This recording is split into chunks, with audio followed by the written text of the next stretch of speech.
HSC Bangla দ্বিতীয় পত্রের ব্যাকরণ অংশের একটি গুরুত্বপূর্ণ টপিক হল বাংলা ভাষার ব্যাকরণিক শব্দশ্রেণী। সাধারণত ৩ নং প্রশ্নে ২টি অংশে বিভক্ত হয়ে এটি পরীক্ষায় আসে, যেখানে ক অংশে ব্যাকরণিক শব্দশ্রেণীর শ্রেণীবিভাগ, বিশেষ্য, বিশেষণ, সর্বনাম, ক্রিয়াপদ, অব্যয়ের শ্রেণীবিভাগ ইত্যাদি থাকে, অথবা খ অংশে ব্যাকরণিক শব্দশ্রেণী নির্দেশকরণ থাকবে। এখান থেকে যে কোনো একটি প্রশ্নের উত্তর দিতে হবে এবং ৩ নংয়ের জন্য নম্বর বরাদ্দ থাকবে ৫।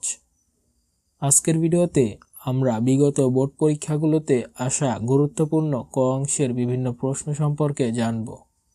প্রশ্ন ১, ব্যাকরণিক শব্দশ্রেণী বলতে কি বোঝো, কত প্রকার ও কি কি?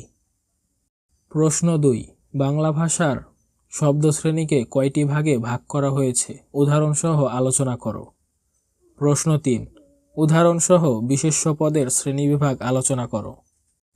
প্রশ্ন ৪, বিশেষ্য পদ কাকে বলে, উদাহরণসহ বিশেষ্য পদের শ্রেণীবিভাগ বিশ্লেষণ করো।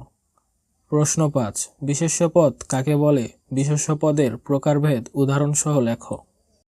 প্রশ্ন ৬, উদাহরণসহ সর্বনাম পদের শ্রেণীবিভাগ আলোচনা করো। প্রশ্ন ৭, সর্বনামের অর্থগত শ্রেণীবিভাগ আলোচনা করো। প্রশ্ন ৮, সর্বনাম পদ কাকে বলে, উদাহরণসহ সর্বনাম পদের শ্রেণীবিভাগ আলোচনা করো। প্রশ্ন ৯, বিশেষ্য কাকে বলে, বিশেষ্যের প্রকারভেদ আলোচনা করো। প্রশ্ন ১০, ক্রিয়া বলতে কি বোঝো, উদাহরণসহ ক্রিয়ার শ্রেণীবিভাগ আলোচনা করো। প্রশ্ন ১১, উদাহরণসহ ক্রিয়াপদের শ্রেণীবিভাগ আলোচনা করো। প্রশ্ন ১২, অনুসর্গ কাকে বলে, উদাহরণসহ অনুসর্গের শ্রেণীবিভাগ আলোচনা করো।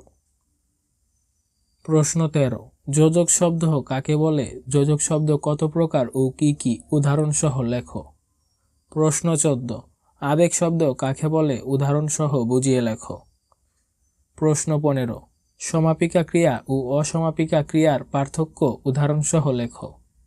এইগুলোই ছিল ক অংশে আসা গুরুত্বপূর্ণ কিছু বোর্ড প্রশ্ন।